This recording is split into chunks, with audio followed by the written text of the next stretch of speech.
বেনামাজি যে ব্যক্তি নামাজ পড়ে না, আল্লাহ রাব্বুল আলামিন দুনিয়াতে তার 5টি শাস্তি দিবেন। এই 5টি শাস্তি অত্যন্ত ভয়ানক। দুনিয়া এবং আখিরাতে আল্লাহ রাব্বুল আলামিন যে শাস্তির মুখোমুখি করবেন, এই শাস্তি থেকে পরিত্রাণ পাওয়ার জন্য আমাদেরকে অবশ্যই দুনিয়াতে কল্যাণকর কাজ করতে হবে। কল্যাণকর কাজের ভিতরে সর্বোত্তম কাজ হলো নামাজ পড়া।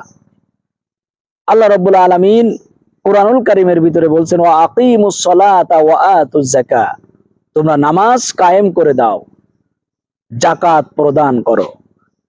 আল্লাহ তাআলা অন্যত্রই বলছেন, দুনিয়াতে তোমরা যদি সকল প্রকার অশ্লীলতা বেহাপনা থেকে বেঁচে থাকতে চাও, তাহলে এই নামাজ তোমাদের অশ্লীলতা থেকে বেহাপনা থেকে বাঁচিয়ে রাখবে।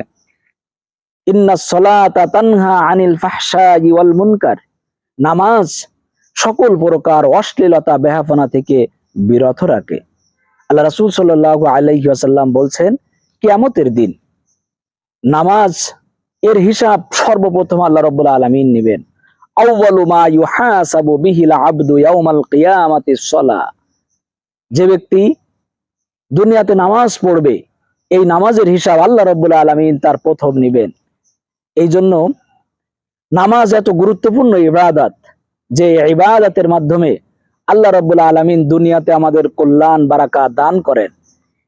যদি আমরা নামাজ না পড়ি, বেনামাজি হয়ে যাই, তাহলে দুনিয়ায় আমরা যে শাস্তির মুখোমুখি হব, তার ভিতরে উল্লেখযোগ্য হলো তার জীবনের বরকত ছিনিয়ে নেওয়া হবে। কত দুঃসহ কথা, কত বিপজ্জনক কথা। তার জীবনের বরকত, রহমত, করুণা বলতে কোনো জিনিস আল্লাহ রাব্বুল আলামিন দান করবেন না। এই জীবনের বরকত আল্লাহ তাআলা ছিনিয়ে নেবেন। 2 নম্বরে, তার চেহারা থেকে আল্লাহ রাব্বুল আলামিন নূর উঠিয়ে নেবেন। 3 নম্বরে, নামাজ যদি না পড়ে, তাহলে দুনিয়াতে যত নেক কাজ করুক না কেন, কোন নেক কাজের বদলা সওয়াব তার আমল নামায় লেখা হয় না।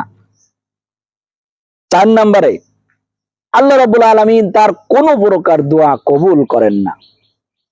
5 নম্বরে, এই দুনিয়াতে যারা নামাজ, ইসলাম, কোরআন, হাদিস মেনে জীবন যাপন করে, তারা যখন দোয়া করে, সেই দোয়ার ভিতরে বিশ্ববাসীকে নিয়ে দোয়া করা হয়। সেই নেককার বান্দাদের দোয়ার অন্তর্ভুক্ত সে হবে না। আমি আবার বলছি, বেনামাজি দুনিয়াতে 5টি শাস্তির মুখোমুখি হবে। এই 5টি শাস্তি হলো, তার জীবনের বরকত আল্লাহ রাব্বুল আলামিন ছিনিয়ে নেবেন। 2 নম্বরে, তার চেহারা থেকে আল্লাহ তাআলা নূর উঠিয়ে নেবেন। 3 নম্বরে, কোন নেক কাজের বদলা তাকে দেওয়া হবে না। 4 নম্বরে, তার কোনো দোয়া কবুল করা হবে না। 5 নম্বরে, নেক বান্দাদের দোয়ার মধ্যে তাকে শামিল করা হবে না। আল্লাহ তাআলা, তুমি আমাদের নামাজ পাই টু পাই আদায় করার, 5 ওয়াক্ত নামাজ, নফল, ওয়াজিব, সুন্নাত, মুস্তাহাব নামাজ, বেশি বেশি করে নামাজের ভিতরে থাকার তৌফিক দান করুন। নামাজ আদায় করার সুযোগ করে দিন। মন মানসিকতা, সাহসিকতা, হিম্মত আমাদের দান করুন। আমিন। আসসালামু আলাইকুম ওয়া রাহমাতুল্লাহ।